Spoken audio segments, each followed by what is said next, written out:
സന്തോഷ് പണ്ഡിറ്റാണ് ഇപ്പോഴത്തെ super star എന്ന് ദേശീയ അവാർഡ് ജേതാവ് സലിം കുമാർ. തമിഴിലെയും ഹിന്ദിയിലെയും ഉൾപ്പെടെ സൂപ്പർ താരങ്ങളുടെ ചിത്രങ്ങൾ ഉള്ളപ്പോഴാണ് കൃഷ്ണനും രാധയും നിറഞ്ഞ സദസ്സിൽ പ്രദർശിപ്പിക്കുന്നത്. ദുബായിൽ വാർത്താ സമ്മേളനത്തിൽ സംസാരിക്കുകയായിരുന്നു നടൻ. നല്ല സിനിമകൾ കാണാൻ കേരളത്തിൽ ആളില്ല.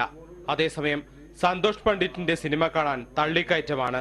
സൂപ്പർ താരങ്ങളുടെ ചിത്രങ്ങൾ മൂന്നാം നാൾ തിയേറ്ററുകളിൽ മൂക്കും കുത്തി വീഴുമ്പോൾ ഒരു ചിത്രം വിജയിപ്പിച്ചെടുത്ത സന്തോഷ് പണ്ഡിറ്റിന്റെ ആരാധകനാണ് താനെന്നും സലീം കുമാർ പറഞ്ഞു. ആരാധിക്കാൻ കാരണം ഇപ്പോൾ സൂപ്പർ സ്റ്റാറിന്റെ പടം മൂന്നാം ദിവസം മൂക്കും കുത്തി വീഴുന്ന സമയത്താണ് ഇയാൾ ഇപ്പൊ ഹൗസ്ഫുള്ളിൽ ആദ്യം 4 തിയേറ്റർ ഇയാള് ലീസിനെടുത്ത 21 തിയേറ്ററിൽ എറണാകുളത്തെ പ്രശസ്തമായൊരു തിയേറ്റർ എന്നോട് വിളിച്ച് പറഞ്ഞു, ഒന്ന് പറഞ്ഞാലും ഞാൻ കളിച്ചു തരുന്നു. അയാളോട് റെഡിയാണ് ഇവിടെ അയാൾ കളിക്കാൻ വേണ്ടിട്ട്. എന്നിട്ട് നമ്മൾ അയാളെ കുറ്റം പറയുന്നു, അയാളെ വള്ളു പറയുന്നു. ഇയാളുടെ പടം മോശം, അങ്ങനെ എല്ലാ പടവും ഒന്നിനോടൊന്ന് താരതമ്യം ചെയ്യുമ്പോൾ എല്ലാം മോശം തന്നെയാണ്. അപ്പൊ ഇപ്പൊ അയാളാണ് സൂപ്പർ സ്റ്റാർ. എന്തായാലും മലയാളത്തിലെ തിരക്കു കാരണം തൽക്കാലം അന്യഭാഷയിൽ അഭിനയിക്കില്ല. ദേശീയ അവാർഡിന് ശേഷം തമിഴ്, തെലുങ്ക് തുടങ്ങിയ ഭാഷകളിൽ നിന്ന് ഒട്ടേറെ ക്ഷണം ലഭിച്ചു. മണിരത്നം, വസന്ത് തുടങ്ങിയ സംവിധായകർ വരെ വിളിച്ചു.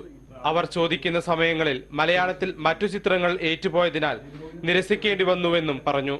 ഓസ്കറിന് തിരഞ്ഞെടുക്കപ്പെട്ട ആദാമിന്റെ മകൻ അബുവിന്റെ പ്രചാരണത്തിന് 56 ലക്ഷം രൂപ സ്വരൂപിച്ചതായി സംവിധായകൻ സലീം അഹമ്മദ്